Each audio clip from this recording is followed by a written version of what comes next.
My name is Smith-Levin, and I was a Scientologist for about 29 years. My name is Claire Headley, and I was a Scientologist for 30 years. My name is Mark Headley, and I was a Scientologist for 25 years. My name is Mike Rinder. I was a Scientologist for 46 years. What's the Church of Scientology so afraid of? This is SPTV. Well, I messed up the intro. I had so much attention on the fact that my earplugs had come unconnected from the computer. Welcome back, everyone, for some SPTV. All right, well, let me at least take a second, make sure the mic is still connected. The mic is still connected. Welcome, everyone. I have with me Janis Gillham Grady. How's it going, Janis? It's going great. Thanks Excellent. for inviting me back.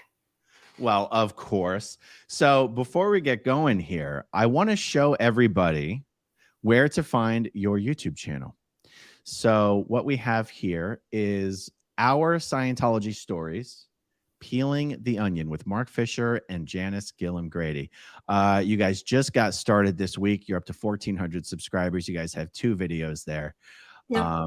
We're going to explain, in our chat today, who you are, who Mark Fisher is.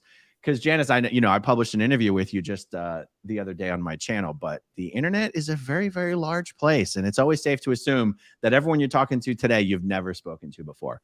I also want to show everyone your books on Amazon here. So Commodore's Messenger, A Child Adrift in the Scientology Sea Organization. That was the first book, right? Yes. And then book 2 here is Commodore's Messenger, book 2, Riding Out the Storms with L. Ron Hubbard. Okay, so let's go back to normal view here. So for everyone watching, sometimes introducing you is difficult because you're so many things in the world of Scientology. You were someone who spent arguably the most amount of time working directly with L. Ron Hubbard than anyone else alive today. I think you mentioned there's one other person. There's 2 other people. Yeah. 2 other people. Yes. Your mother, Yvonne Gillham, was responsible for creating the Celebrity Center that is pretty much what most people associate with Scientology these days, is the Celebrity Center in Los Angeles. And a lot of people will know her as Yvonne Jantz, married to Heber. Right.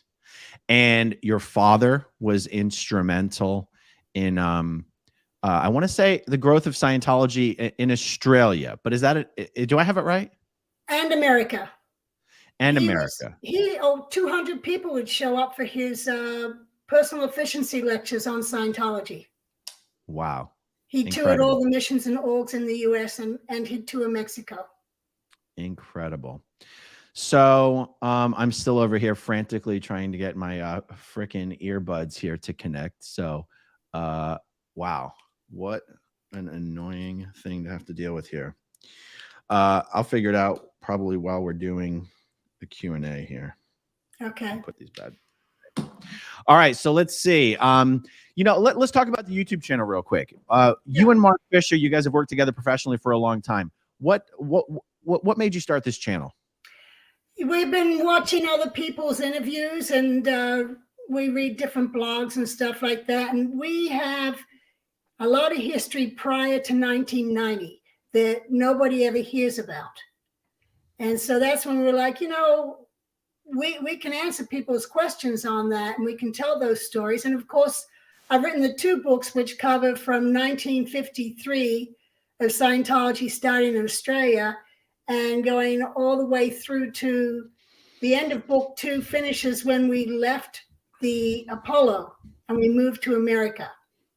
So now I'm working on book 3, which starts with coming to America.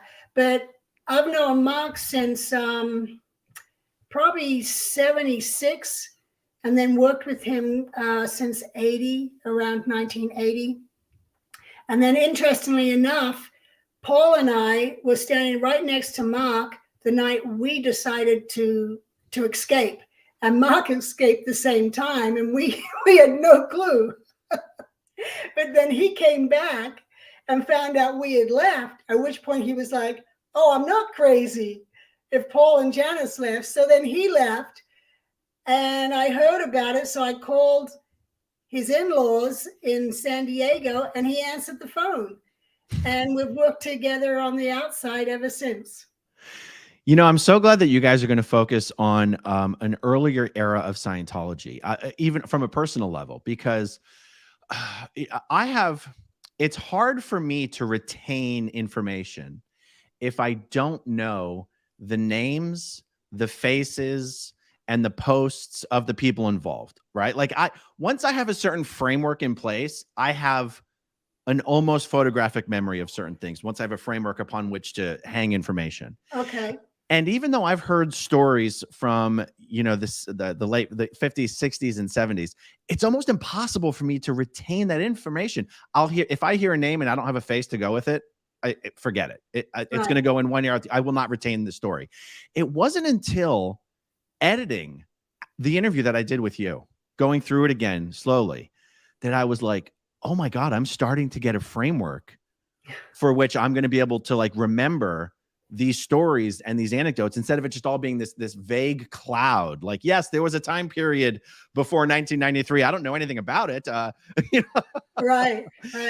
And so, the amount of experience that you have personally working with L. Ron Hubbard, Mark Fisher has an equal amount of time personally working directly with David Miscavige. Yeah, he worked with David for 6 years as his assistant. Yeah. I was literally talking with Mark this morning to try to set up this live stream on your guys' channel. For all you viewing, we were going to do a simultaneous stream on this channel and also on Janis's channel to get their watch hours up to the threshold for monetization. But YouTube takes like 24 hours to approve a live stream request on a new channel. And I was just talking to Mark and I go, Mark, I just realized I've known you for a long time.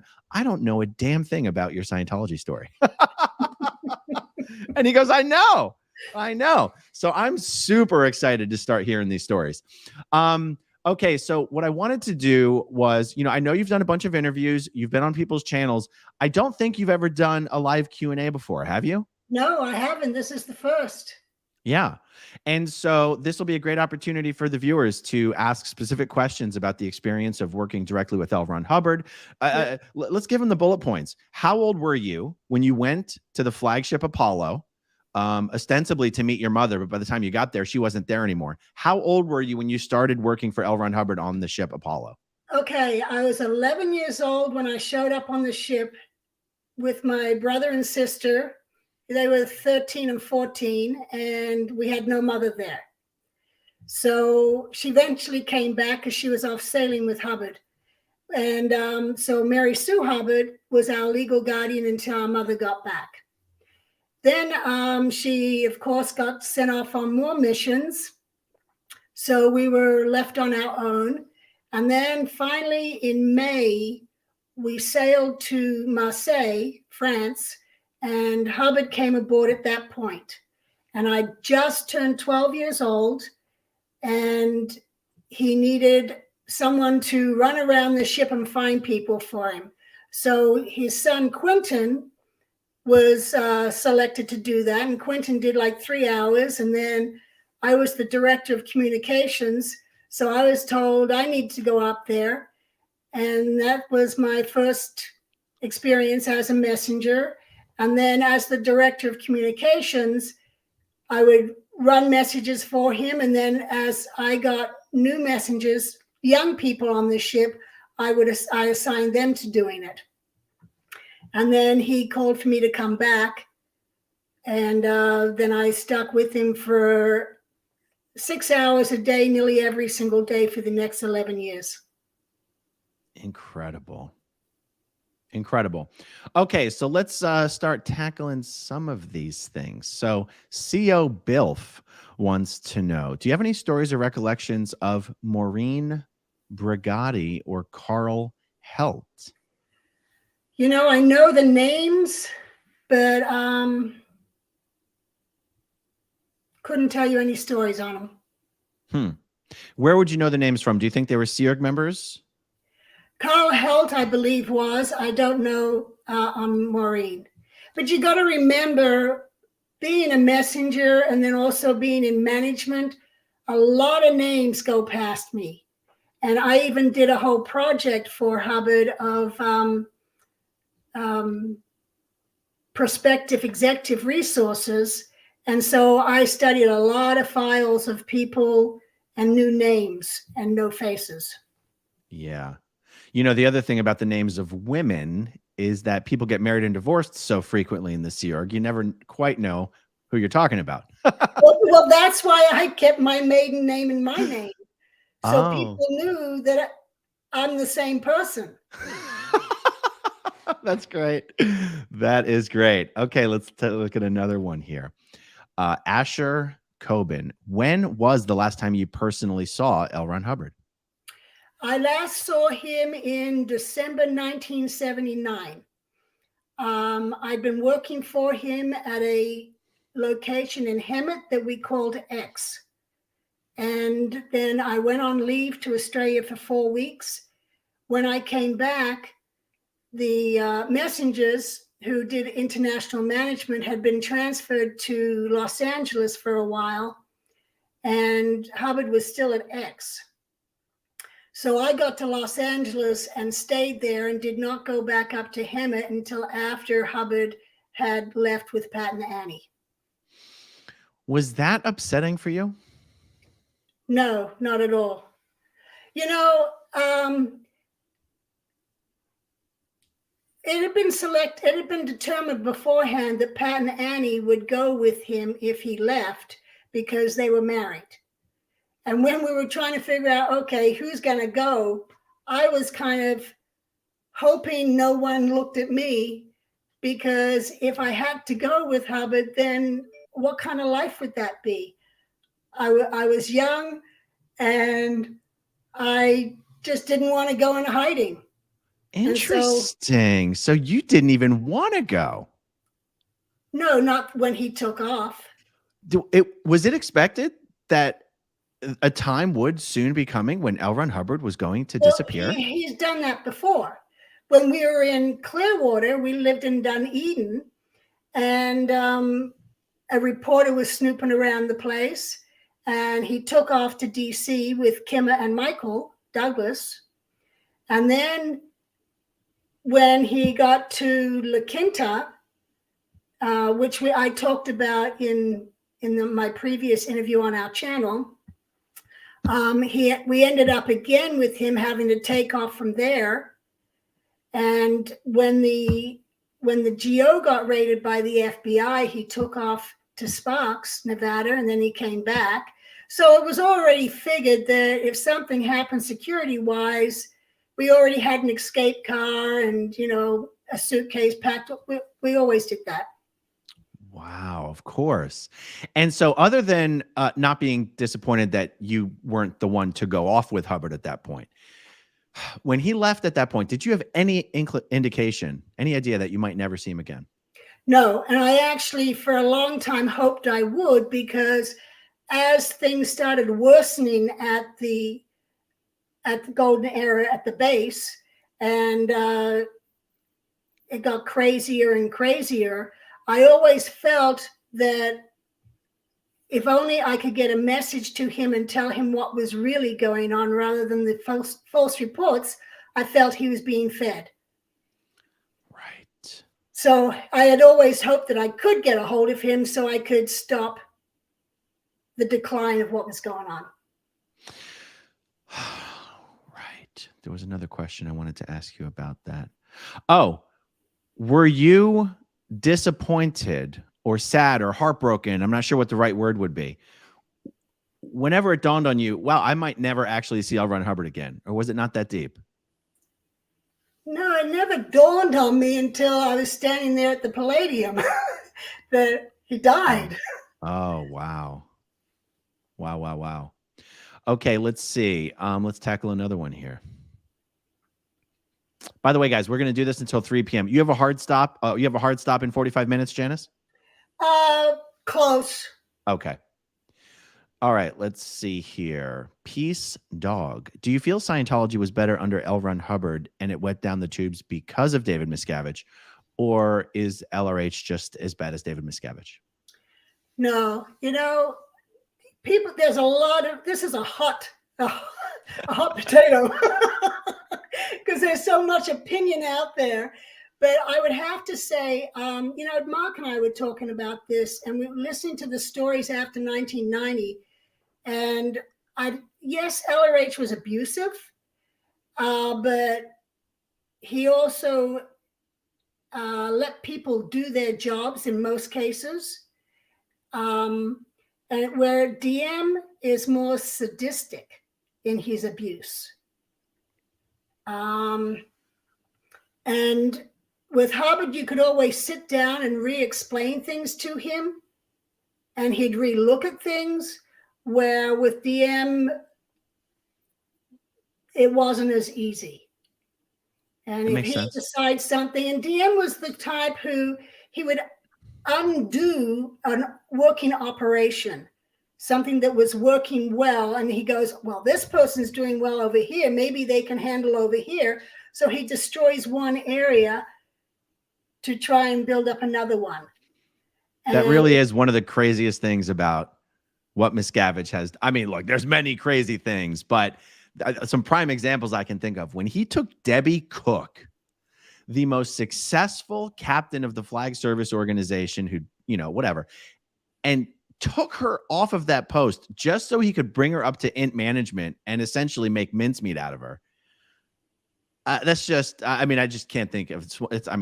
In my generation, it's like, it's the most obvious example where technically that's a huge violation of L. Ron Hubbard's policy to do something like that, to unmock a working installation. Exactly. Yeah. Exactly. And DM did that a lot. And, and also Hubbard would look at things like, he'd look at right now and he'd go, wait a minute, why is all this disconnection that's creating all these problems with these families? People are being declared for stupid reasons, and it's destroying the actual organization. And he would look at that and go, well, wait a minute. I wrote a policy letter in, I think it was 68 or 69, doing away with disconnection. And that was because Mary Sue convinced him that all it did was create problems. And so he then got rid of disconnection. Now, maybe later on in the years, an advice, not a policy, but an advice might have come down because there was talk about external influences. But an advice does not override policy. And it's probably concerning one particular thing. Right. And that's where the whole disconnection thing has destroyed what could have been a good thing. Interesting. All right, here is a question. Matthew O'Brien, did Hubbard model the Commodore's messengers on the Hitler Youth? Wikipedia says that he did. What do you think? Probably. He did not talk about the Hitler stuff earlier, but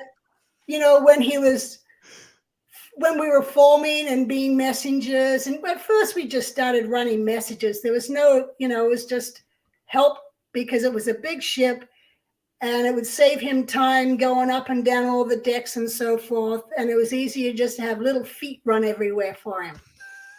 So that's how it started out. But then it was interesting. And I hadn't thought of it really until I got to La Quinta in 77.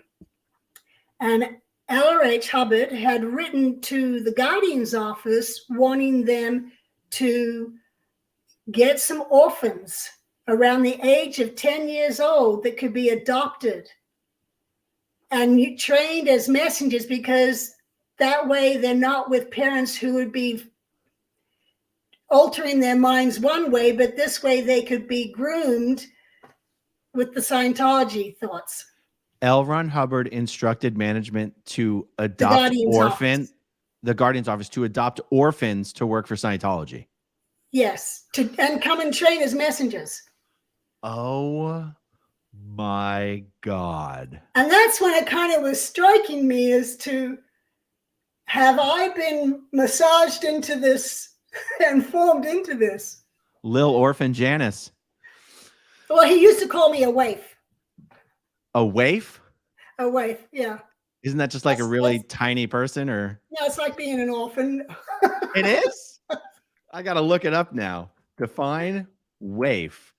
Well, that's what I always thought. neglected or abandoned person, especially a child. Oh my God. Wow. Oh my goodness. Okay, that's nuts. I think you've actually told me that before. I totally forgot that. Yeah. Okay, but when you started answering this question in the first place, you said he didn't mention the Hitler stuff earlier. Did he later? Well, I've only heard that from others. I have not heard him say that to me. But I thought of it with that whole adoption program. It is like the Hitler Youth program. Wow. They literally wouldn't have any parents other than L. Ron Hubbard. Well, that's how I was. Right. You know, Right. I had parents, but they were both in America. My dad, I didn't see for 5 years. And my mom, I probably saw 3 times in 5 years or in 8 years. No, 5. Wow. Yeah. Okay, let's take the next one here. The Scrapbooker. Hi, Aaron and Janis. I'm currently reading your first book and can't wait to read the second one. What year did the Royal Scotsman become the Apollo? That would have been 1969 when we were in Corfu, Greece, before we got kicked out. Okay. Okay, from Carla Forbes. Question: can you give examples of some of the messages you had to deliver from LRH? Yeah. I mean, you got to imagine we're on a ship, okay? So sometimes our messages would be to the ship's captain, to the first mate, to the bridge if we're at sea. So it could be if the ship's rocking, well, message to the bridge would be tell them to get back on course or to get out of the trough. And, you know, and that sometimes it'll be many messages back and forth until the ship settled down, or we'd have to go and find out, go look in the radar and see if there's any ships around and go back and tell them what we saw.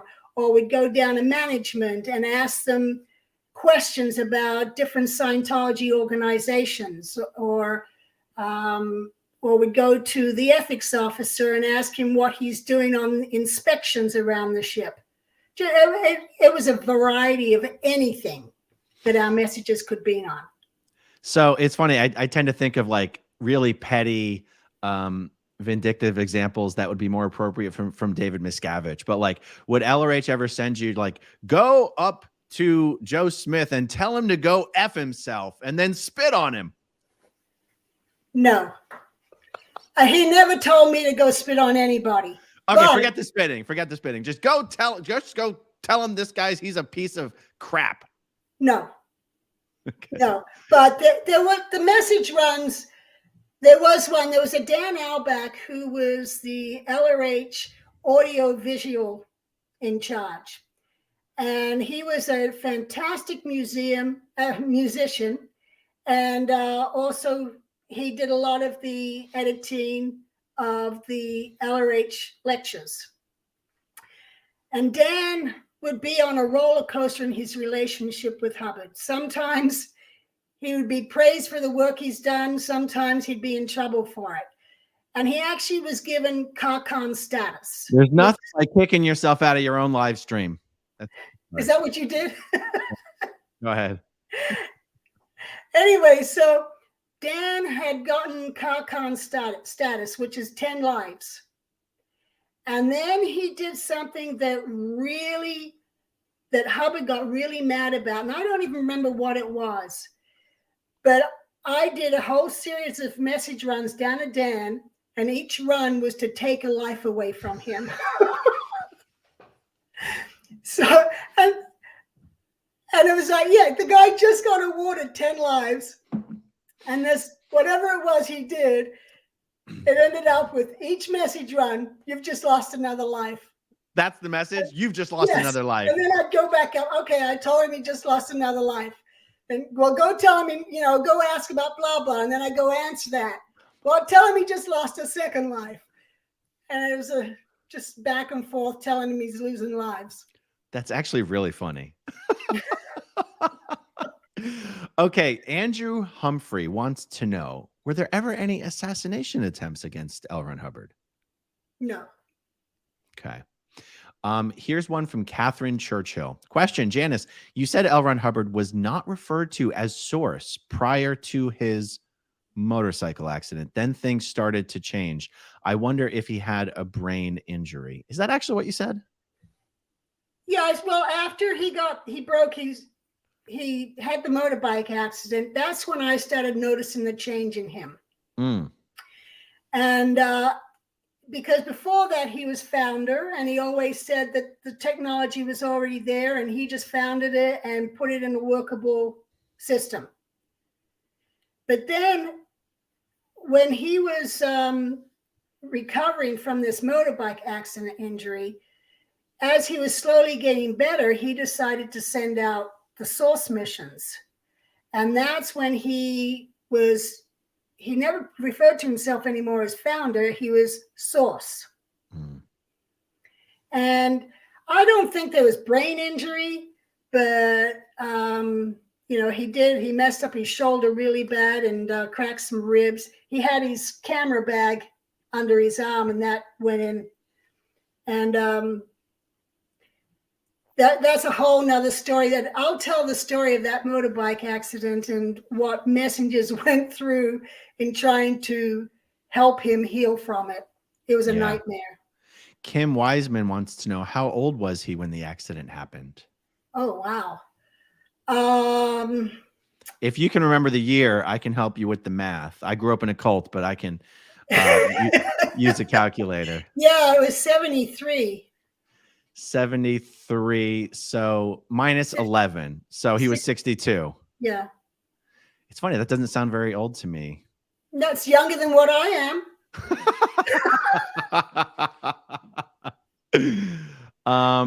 Yeah. So he messed up his shoulder, huh? Was it like dislocated? No, bro. He broke his shoulder. Yikes. And No, I'll tell the story another time. Okay. All right. More to come. Okay. Vanessa Schulze. Hello from Germany, the ultimate SP country. Yeah.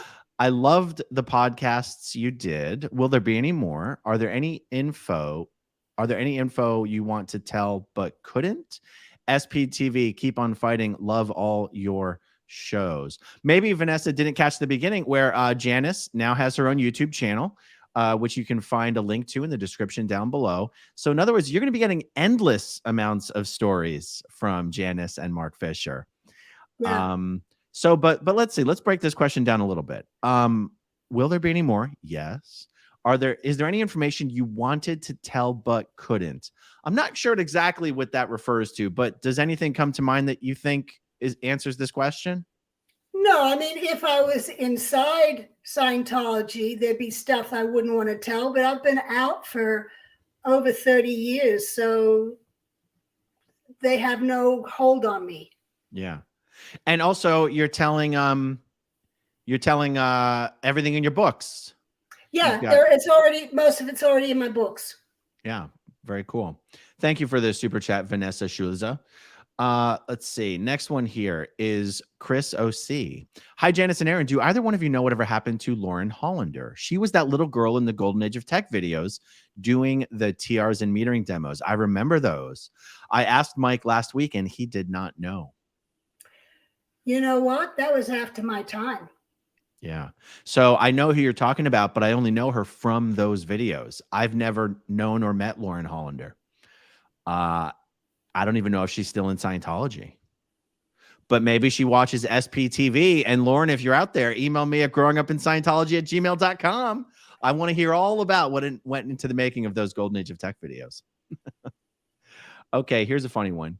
Brisby Tales. Her accent reminds me of Rinder a bit. That's because we're both Aussies. That's right. People have a hard time placing Mike's accent because it's not like purely Australian. How much of your life did you spend in Australia? 10 years. I just turned 10 when we left. And then I spent about 1.5 years in England. And then I was on the ship for 8 years. And that was very international. And then from then I've been in the US for 46 years. So my accent, like Mike's, is very mixed up. I think it's interesting that you were only in Australia for the first 10 years of your life, and then you still retain part of the accent. Yeah. But when I go down there, they call me a Yank. Oh, because you don't sound Australian enough. No, I sound American.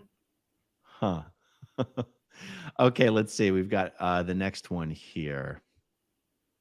Calico 26. Janis, was LRH ever interested in other women besides Mary Sue, either before or after Operation Snow White?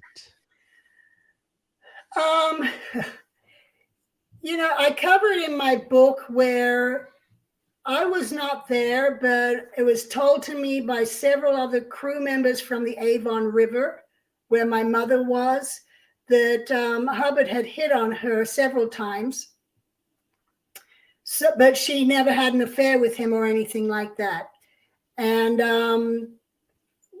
since 1968, when I was around Hubbard, he did not have affairs with any other women.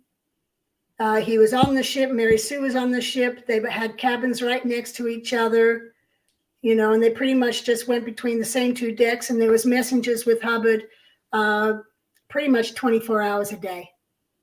Okay. All right. Mac D. Oh, crap. I just undid it. Shoot. That was a good question. Mac D, throw your question up. You might have had Mac D, throw your question up as a regular comment, and I'm going to try to find it and select it and get it up there. Okay. In the meantime, Asher Coben, Mac D, it was the question about whether the people who were like wore the professional seaman hat, the navigator and everything, were Scientologists or non-Scientologists. But I want to wait till we have the super chat because I like having the question on the bottom of the screen. Okay. Okay. So Janis, do you have any LRH documents signed with a ML? Much love. I don't have any documents anymore. When I left, they actually I had an off-base storage unit with a safe. And when I escaped and I came back to get my stuff from the storage, they'd broken into my storage unit and taken all my birthday cards signed by him and anything that connected me to him. Really? Yeah. Did you ask for any of it back? They told me I could get it back when I got back in good standing. Wow. And I've never gotten back in good standing. So they said you could have your personal effects. Was it just the personal effects that were associated with L. Ron Hubbard, or was it like all photographs? All my photograph collection that I have now, I pretty much created from friends and family. Incredible. Did L. Ron Hubbard sign his letters ML, much love, or was that a Miscavige thing? No, that was a messenger thing. Oh, really? Yeah. Oh, well, there you go. You learn something every day. Yeah. Okay. Andy Fabulous wants to know, why do people always ask if Scientology was better under LRH than Miscavige? Both were abusive in their own way, and isn't a scam under either one? It is still a cult that's destructive. I think it's a sensible question that people want to know. You know what? It's actually, whether it's a scam or not, that's a hot potato again. And I think that's a matter of opinion for each person as to whether they feel it worked for them or they didn't feel it worked for them. That's not for me to be pushing on other people. Yeah, makes sense. Makes sense. Okay, so I'm not But you know what I will say? Yeah. On the difference between Miscavige and LRH. LRH was down on fundraising. He was like, do not fundraise. And DM is big on the fundraising with no exchange, where Hubbard was, you need to exchange, and he always pushed delivery. If money came in, he pushed getting delivery done in order to not owe to the public. You have to exchange. And what was his reason for not wanting people to do fundraising? because you can't exchange, and it had nothing to do with Scientology. It's just you're just taking people's money. And he was very down on that. There's policies that you do not do fundraising. Yep. Okay, I found Mac D's question. Mac D, question: were the people running Apollo, like navigators and mechanics, also Scientologists, or were they private contractors? Okay, when the Sea Project first started out, there were engineers who were professional engineers, not Scientologists. And then slowly they got replaced by Sea Org members coming in that are Scientologists. And then Captain Bill was our navigator, or Hubbard. And we did once, when we were in Safi in Morocco, there was a Finnish family who was sailing around the world on their little yacht, and we ended up hiring them, and the dad came on as our navigator. Wow. Did he become a Scientologist eventually? No. Wow, I wonder what made him want to take that job. Wild. Okay, so I'm not totally sure what this next question means, but let's figure it out. Ragdoll Ralph, what do you think the biggest reason for his success? I don't know what that means. What do you think it means?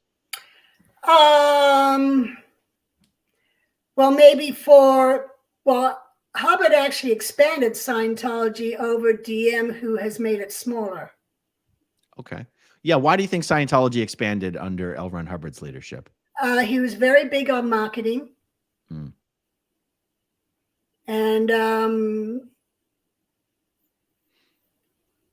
and he also pushed for Thursday 2:00 stats. I mean, is it fair to say he was at least inclined to make Scientology as horrible as it could be, whereas Miscavige pretty much seems dedicated to making it as horrible as it can be.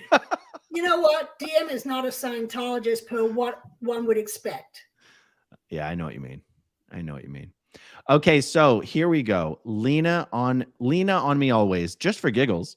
The Scientology Network commercial just came on my TV with Miscavige as I was listening to you both. Nice.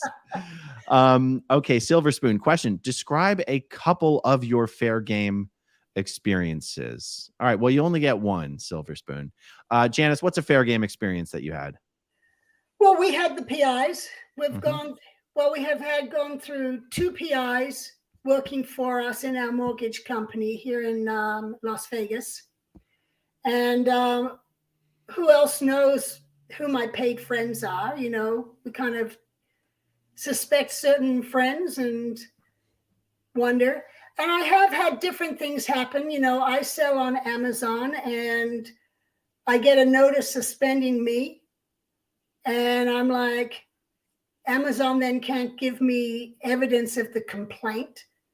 And I'm like, well, wait a minute. And it's like 2 months later and 41 pages of back and forth. I'm still trying to fight being suspended. And no one's giving you any information from Amazon. And I don't even know if Scientology is behind it. But of course that goes through my head. Yeah. And so I'm like, how do I handle this? I wrote to Jeff Bezos. And he sent it to an executive who investigated, calls me back and said, I've investigated this and your suspension still stands. And I'm like, well, you obviously didn't do your investigation as requested by Jeff. And I said, you go back and you look at everything. And then he comes back and I've never been suspended since. There you go. But you don't know where something like that comes from, but you suspect. Yeah. And you know, for me, the best example of fair game is just them, you know, doing high production value interviews with my wife's family members and some Sea Org members who used to at least know who I was. And then creating a website under my own name as AaronSmith-Levin.com. Yeah. What a horrible person I am. Yeah, they did do a hate one on me too. Yeah, there you go. Okay, Kylie Dallas wants to know, did LRH ever tell you or anyone else that he had requested psychiatric care? This was back in, I think, 1948 or 1947. Or did that information leak later after his death? This came from his VA file, his service file. Do you know what this is referring to, Janis? Because I did a video about it recently. Yeah, no.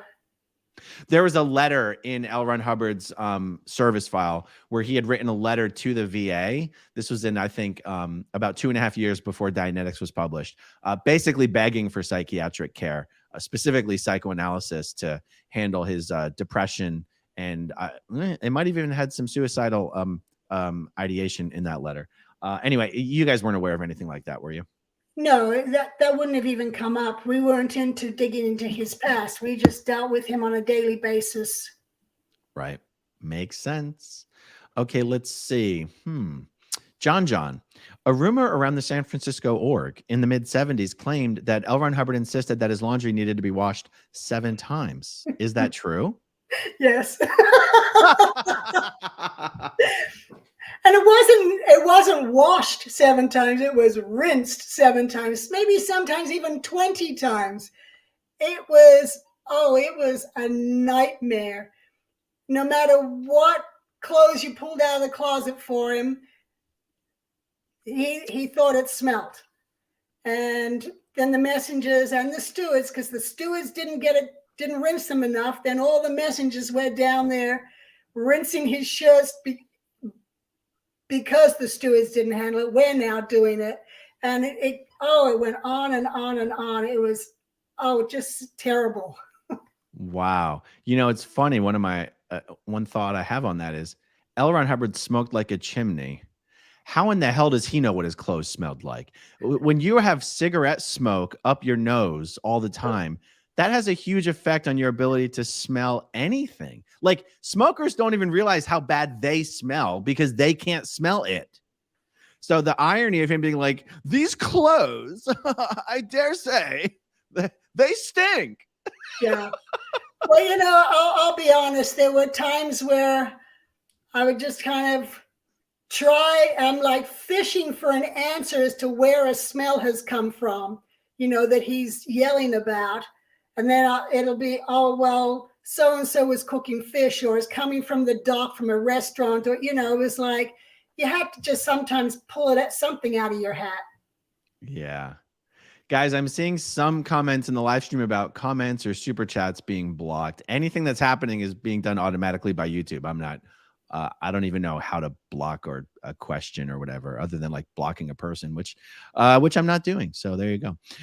Okay, so that was John. Here's Claire Alice. How did anyone know advices? How did anyone know that advices were truly from L. Ron Hubbard? Or was this a discovery as a way to control and mislead by David Miscavige? Great interview. Love Janis. Great guest. Aaron, nice work. Okay. While LRH was gone with Pat and Annie, he would send down dictation, and there was an office where they would transcribe his dictation, and then the advices would come out from there. And these were not people who would be dreaming up stuff, but it would be answers to reports DM would have sent up. Now, I know that Sarge, who used to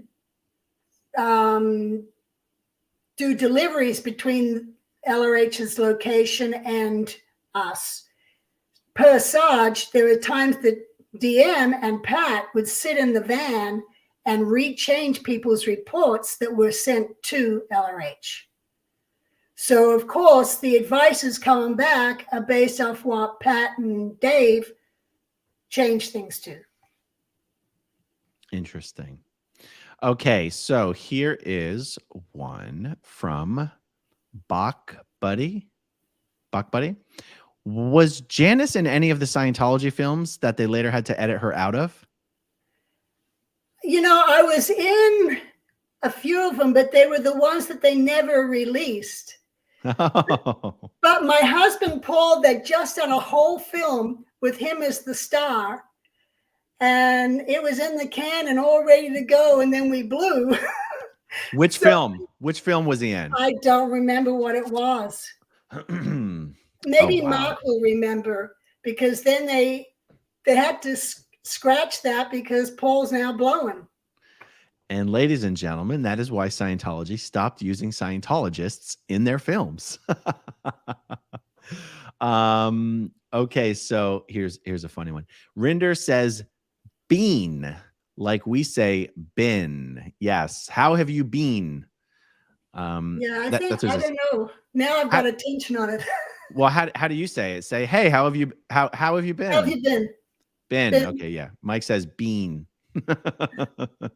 Okay, the Poln family. Question, Janis, does anyone come to mind that reminds you of Grant Cardone, but from back in your time? Do you know who Grant Cardone is? Yeah, I've seen his name around. He's some wealthy. He's one of these fake gurus. Yeah. Hey, you can be a billionaire like me. You just got to hustle and buy my course.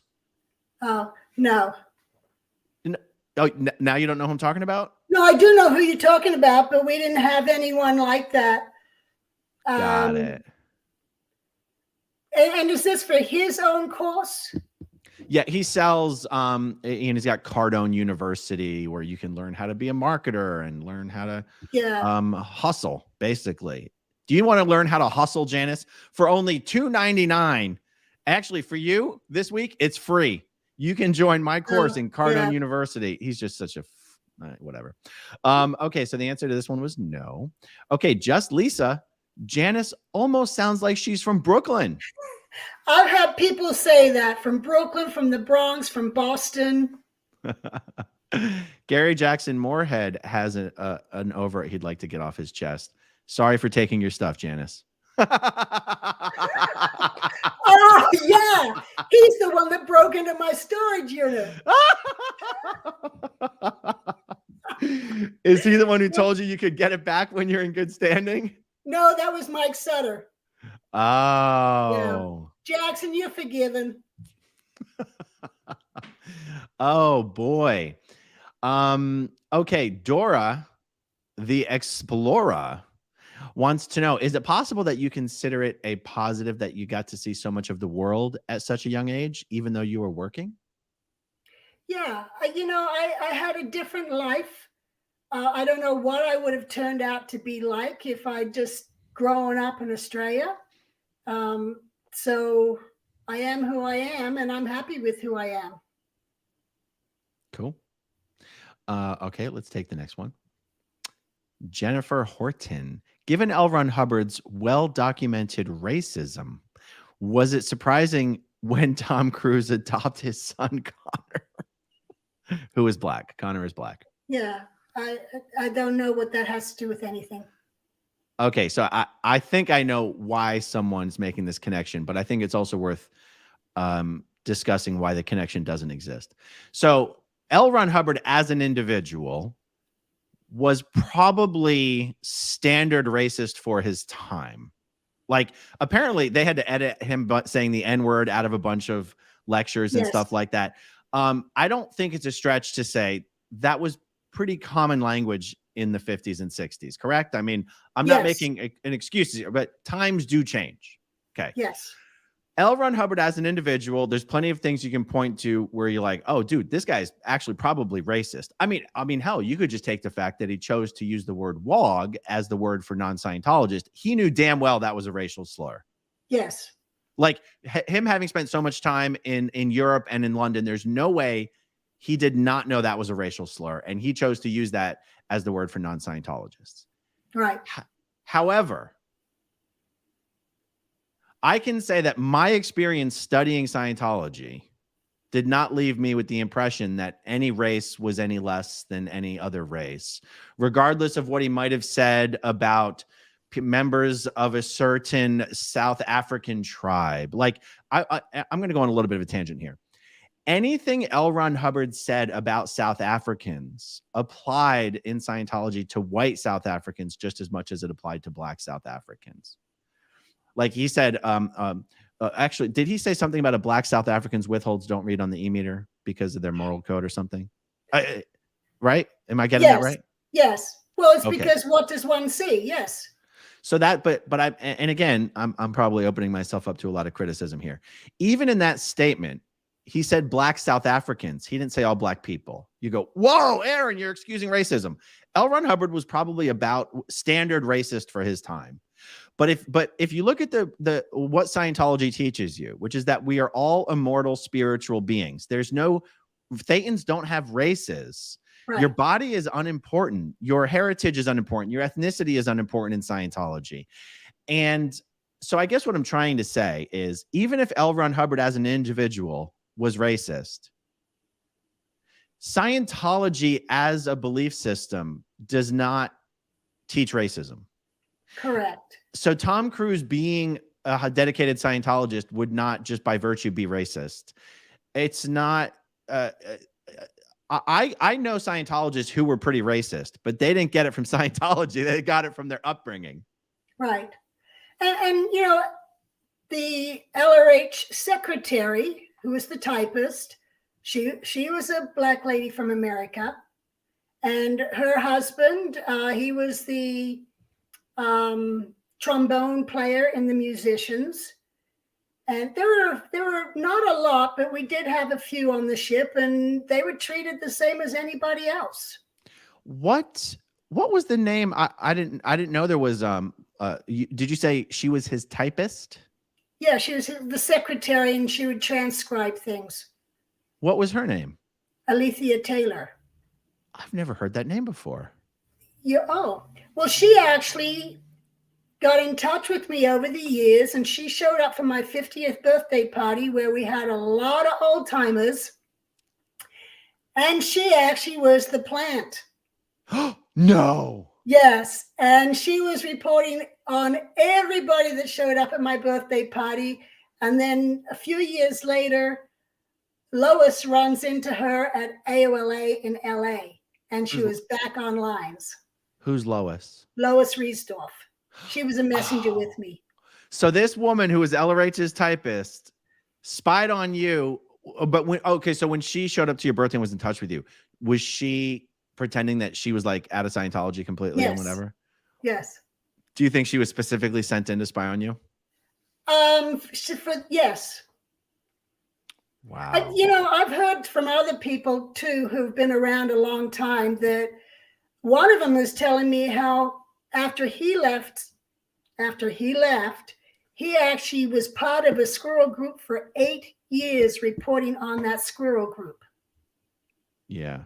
So people thought he was part of the group when actually he was reporting the whole time. Interesting. I see a comment here I just want to address. I grew up in the 50s, and when someone used the N-word, they knew damn well that it was racist. I'm not... It was much more acceptable and common to be racist is what I meant. Not that people didn't think it was racist to use the word. I mean, this is a silly example. This is someone that I know. Well, his name's Bart Zacks. He's still in Scientology. Great guy. He former Sea Org member. He was even a security guard at ASI, about my age. Just a really, really sweet, great guy. And he told me, he said he grew up in Florida. And he grew up in Scientology in Florida, various Scientology circles, but not just Scientology circles. And because he grew up around people who use the N-word, he did not actually know. I mean, I know this sounds credible, guys, but I believe Zach when he told me the story, or Bart when he told me the story. He did not know it was a word you weren't supposed to use, or that it was frowned upon, or like it was a bad word. And then he moved to California, and he goes, and me and a bunch of kids were playing soccer. And, we were playing with a black kid too. And I said, hey, pass the ball to and he said the N-word. And everyone's like, what? He goes, I had no idea. Now, again, I know this is, even as I tell this story, I go, how could you not know? I'm just explaining. When you're raised in a culture and the culture is based on racist beliefs and you're a child and I'm using this as an example of, he didn't know that using that language was hugely offensive. And so because that story sort of sticks with me, I just kind of go, back in that day, I mean, are we really debating whether back in the day there were circles where it was totally acceptable to use that word. We're not really debating this, right? I guess we're debating on whether you can call those people truly racist or not. I do think that is racist. It's just that it was more acceptable back then. Anyway, we've spent way too much time talking about this. Okay, moving on to the next question. Jennifer Horton. Oh, no, that's the question. Okay, that's the one we just did. Okay. Annie Kurtz. Did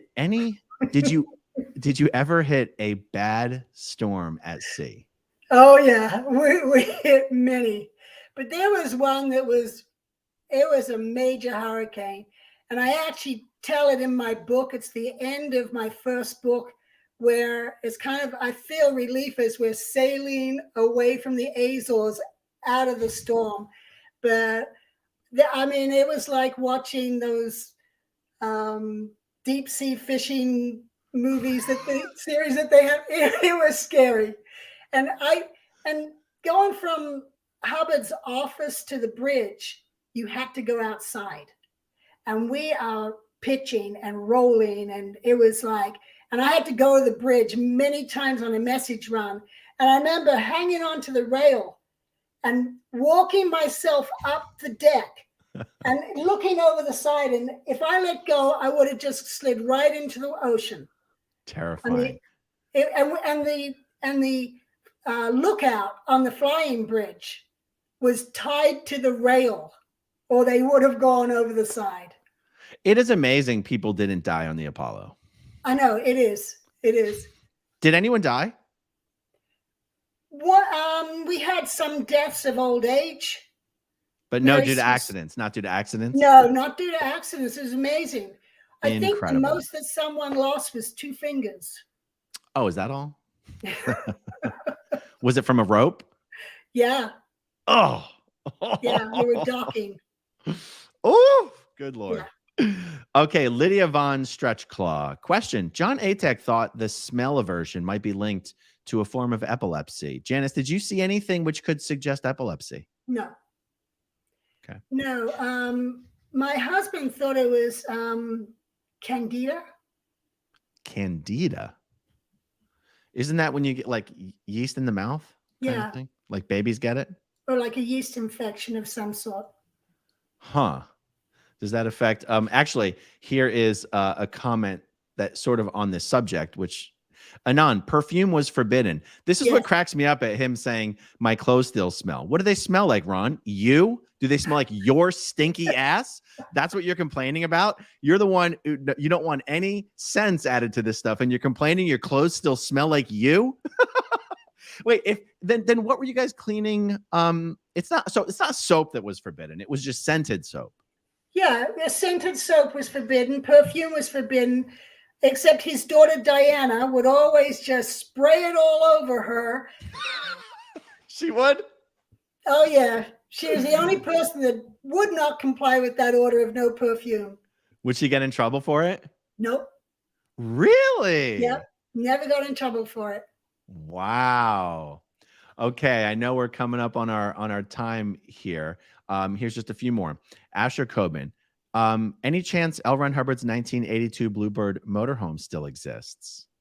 I don't know, but the way that they've been rebuying LRH's other homes and stuff, I would say yes, it probably still does. I But remember that's just an somebody. assumption. There's someone who knows. Either JB, either John Brousseau knows this, or Mike. I've heard an answer to this question.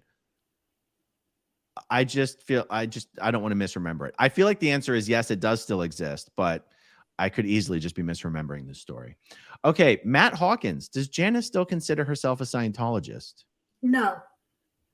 When you left the Sea Org, Yeah. when you and your husband blew, did you ever spend any time as sort of an independent Scientologist, free zone, whatever? No. I just associate with everybody. I have no, I'm not selective on whether they're a believer or not a believer. When I first left, having grown up in it, I didn't want to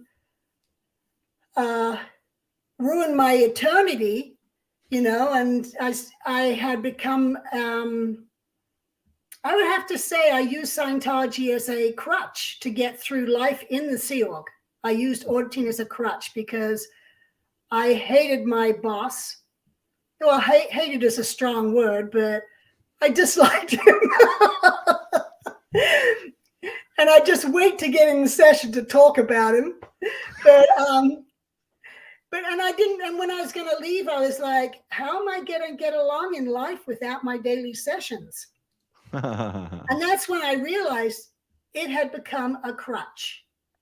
And now that I was going out into the real world, all I could depend on was myself and just have to constantly step out of my comfort zone.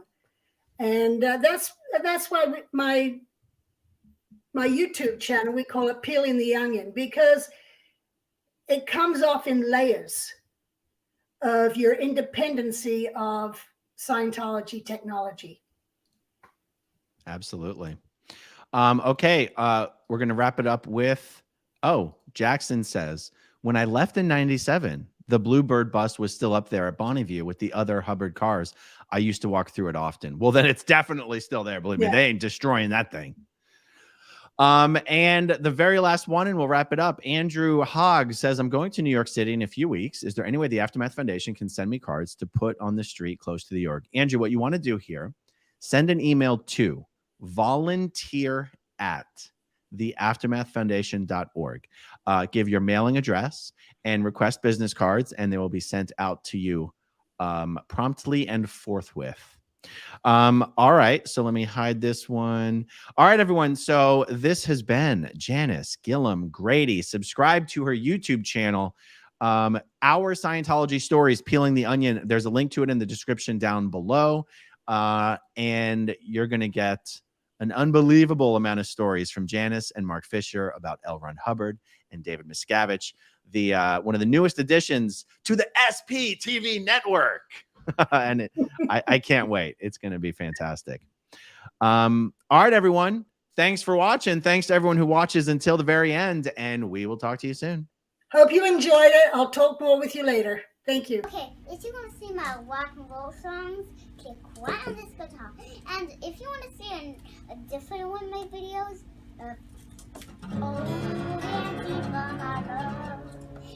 then you could click right inside here. If you have subscribed or not, subscribe